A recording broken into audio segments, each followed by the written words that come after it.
एक प्यारी सी लाइन उल्टी या सीधी कैसे भी पढ़ो अच्छा लगता है जिंदगी तो अपने हैं, है अपने तो जिंदगी है।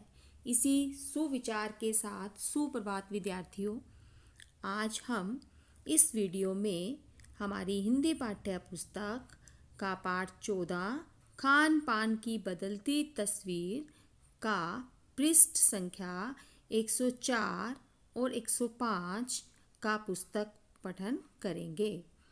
इस पुस्तक पठन को शुरू करने से पहले हम इन पृष्ठों पर आए हुए कुछ कठिन शब्द और शब्दार्थों का अध्ययन करेंगे, जो इस प्रकार हैं। कठिन शब्द नंबर 1 निखालिस, नंबर 1 निखालिस, नंबर 2 मध्यवर्गीय, नंबर 2 मध्यवर्गीय, नंबर 3 अंकुरित, नंबर 4 स्वास्थ्य, नंबर 5 अनुकूल, नंबर 6 दुर्गति, नंबर 7 मिश्रित, नंबर 8 पुनरुद्धार, नंबर 8 पुनरुद्धार। शब्दार्थ नंबर 1 मिश्रित, मिश्रित का अर्थ है मिली जुली।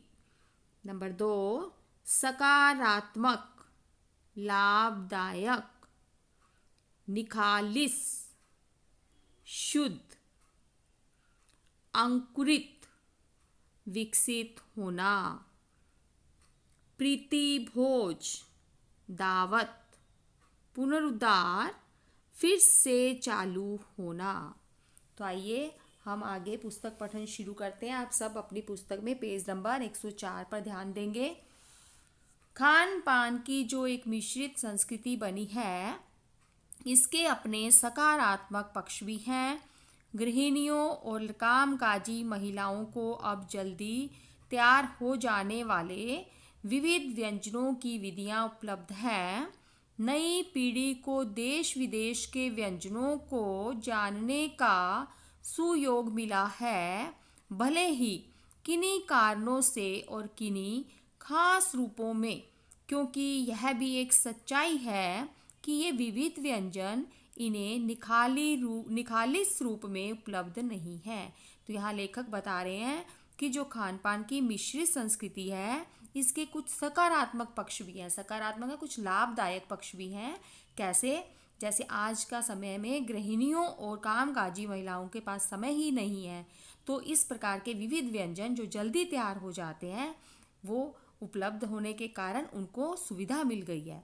और नई पीढ़ी के जो लोग हैं वो इन व्यंजनों को पसंद भी करते हैं। लेकिन सच्चाई यह भी है इसमें कि ये व्यंजन जो है हमें शुद्ध रूप से उपलब्ध नहीं हो पाते। निखालिस का अर्थ होता है शुद्ध रूप।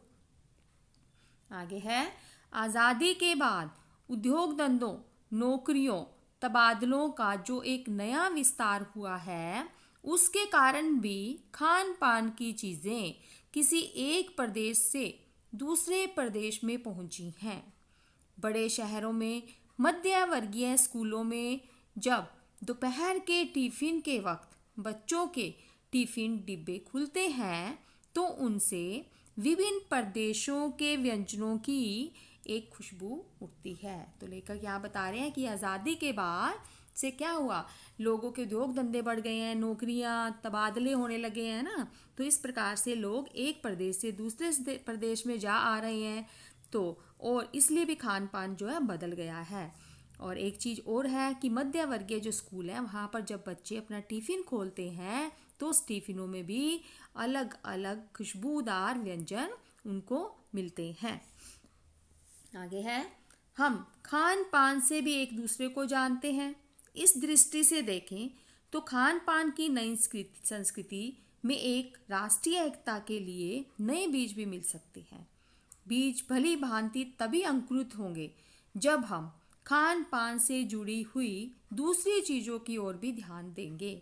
मसलन हम उस बोली, बानी, भाषा, भूषा आदि को भी किसी न किसी रूप में ज़्यादा जानेंगे, जो किसी खान पान विशेष से जुड़ी हुई है। यहाँ पर लेखक ने ये बताया सिर्फ खान पान से ही बदल जाने से हमारी जो संस्कृति है मिश्रित नहीं हो पाती। इसके साथ साथ हमें और भी अपने आप में बदलाव लाना है।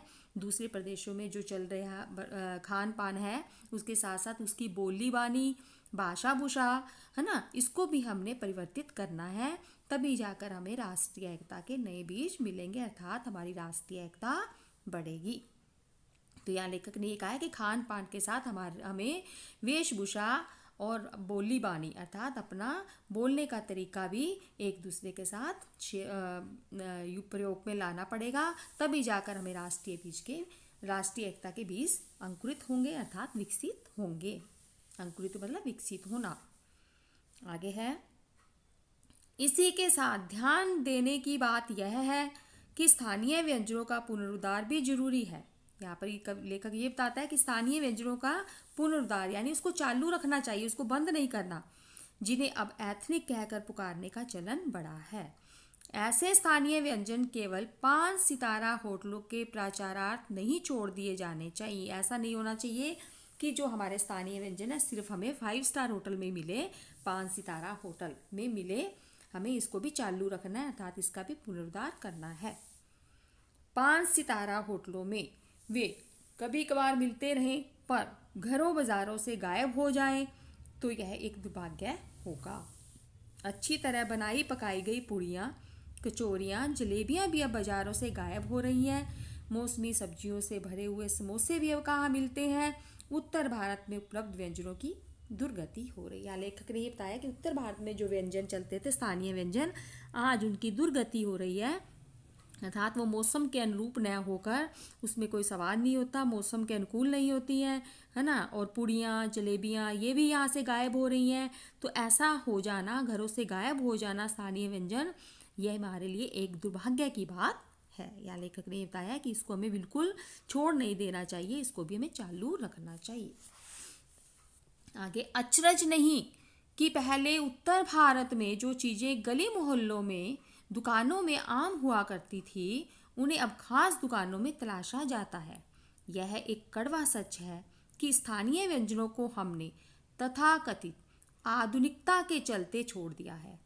पश्चिम की नकल में बहुत सी ऐसी चीज़ें अपना ली हैं जो स्वाद, स्वास्थ्य और सरलता के मामले में हमारे लिए अनुकूल नहीं है। यहाँ लेखक ने बोला, यह हैरानी की बात नहीं है कि जो चीज़ें हमें पहले उत्तर भारत में गली मोहल्लों में मिलती थी, वो आज हमें उनको विशेष दुकानों पर ढूंढना पड़ता है, यानी हमें आम नहीं मिलती। यह एक कड़वा सच और भी है। क्या वो कड़वा सच ये है कि स्थानीय व्यंजनों को हमने आज की आधुनिकता के अनुसार छोड़ तो दिया और उसकी जगह हमने पश्चिमी की नकल करके उन चीज़ों को अपना लिया, लेकिन उनके स्वाद और स्वास्थ्य और सरसता यानी उनके रस जो है वो हमारे अनुकूल नहीं है, हमारे लिए लाभदायक नहीं है।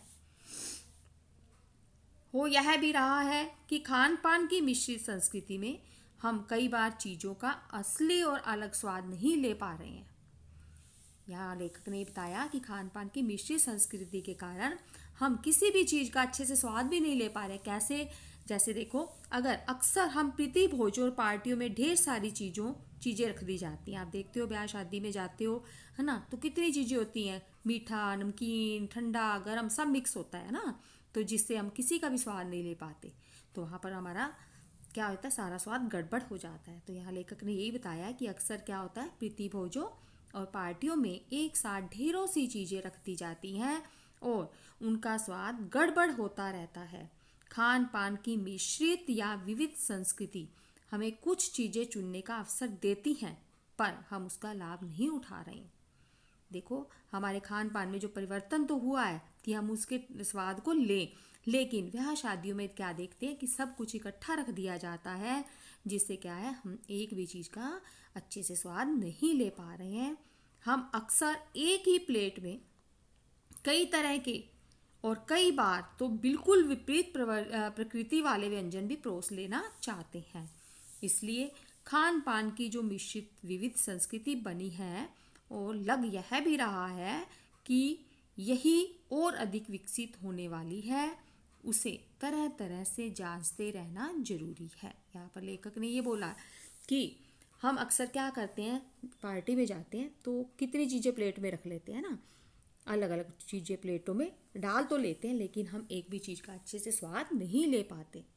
लेखक ने कहा है कि खान पान की जो मिश्रित संस्कृति तो बनी है, लेकिन हमें ऐसा भी लग रहा है कि ये अभी और विकसित होने वाली, यानी और बढ़ने वाली है।